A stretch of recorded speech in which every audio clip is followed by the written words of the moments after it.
I want to share a video with me that we discovered this morning. And it's quite interesting because the G7 summit, of course, it gets more and more bizarre as the years go out. And there's so many of them now. The G7, G10, G20, where everybody's there. The G7, of course, is the closely knit club of, it's essentially the original members of NATO. And this was a particularly bizarre G7 because it was a competition between our own Justin Trudeau and the U.S. President Joe Biden in terms of who could act the strangest and who could act in the most bizarre fashion. And it looks like Trudeau actually succeeded in upstaging Joe Biden, who looked confused, perplexed, hapless most of the time, lost all of the time. Justin Trudeau, of course, was always trying to be the center of attention as a true narcissistic individual. An unalloyed narcissistic individual is. And that's what he tried to do, yelling out things when they're having a photo. Didn't that remind you of the kid in elementary school who decided to make a funny face during the class photo? That's exactly what Justin Trudeau is doing here. Slava Ukraini!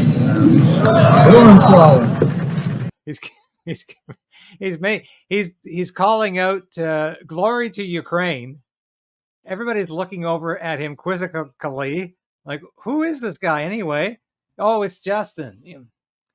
And it just strikes you as typical of Justin Trudeau.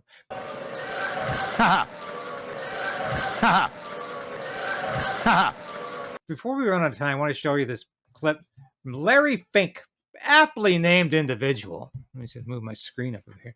Aptly named individual who is the CEO of BlackRock, one of the most odious enterprises on earth. It just sucks up money, resources, people, everything in its wake.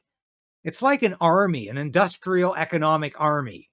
And of course, it thinks it's going to take over every last vestige of Ukraine when the war is over.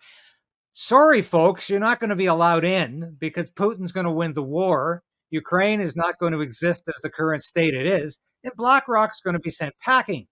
But that's not what Larry Fink wants to hear. In fact, he wants to tell the G7 who's really in control. Who's boss? Well, guess what? We are. The IMF and the World Bank were created 80 years ago when banks, not markets, financed most things. Today, the financial world is flipped. The capital markets are the biggest source of private sector financing, and unlocking that money requires a different approach than the bank balance sheet model of yesterday. There's still a lot of work to be done, but reform over the past 8 months have resulted in billions of new dollars for the developing countries' infrastructure. That's what you saw last week with the announcement of the Investor Coalition.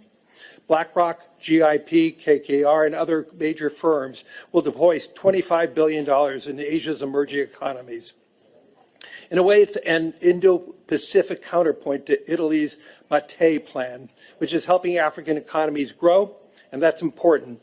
Every country in the world needs a growth strategy. But if I could convey one more important message today, it would be the countries that need growth most right now are not just emerging economies. Great economic powers, including the G7, are in fact on the list and need growth going forward. All of us are staring down a growth dilemma. Whether we solve it or not, it's a significant economic fork in the road for our countries. Today, the G7 average debt to GDP is 129%. No matter how much we tax, how much we cut or reduce that debt, it will not. Okay, did you all catch that? That's the famous Justin Trudeau smirk. It's hard to know what he's thinking, where his mind is at, if he has a mind left. This is Justin what? Making light of it all? Approving of it? Denying it? I don't know. You tell me. Not be enough. The only way we can achieve this future of growth is by truly growing out of it. But just growth is becoming more important because we need to be focusing on our fiscal health. It is also becoming much more difficult to achieve. Within 25 years, most of the G7 countries will be on demographic downslope. Working age population will decline. The ceiling on growth will get lower and lower. This is why building new infrastructure is critical, especially through public-private partnerships. Infrastructure investments is a counterforce to the high-debt, low-growth economies. Yeah, that's all there is. He goes on for quite a bit longer in a longer version of that.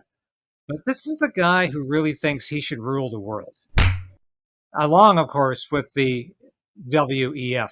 But you can see what's happening. You've got the WEF globalists working hand in hand with globalist industrial organizations like BlackRock. And nobody is keeping these people accountable. And of course, it's corporate cronyism, if you want, corporate capitalism, capitalist welfare.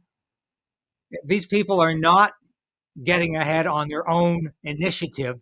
They are part of government. They want to be a layer of government, but yet suck up the profits for their own use.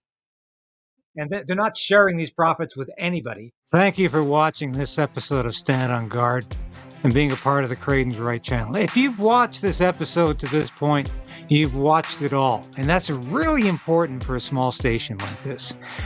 We always say subscribe, hit the bell, be a part of the KRAYDEN resistance. Resolve to resist. That's what we're doing. And if you become a subscriber, if you're a supporter of this station or a member through Substack, through YouTube, and now you can be a local as well, that's so important to us because I couldn't do this without you.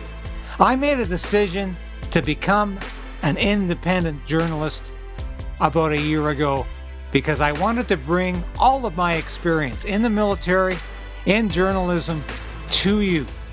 I don't promise anything I can't deliver. I don't offer clickbait. I offer truth.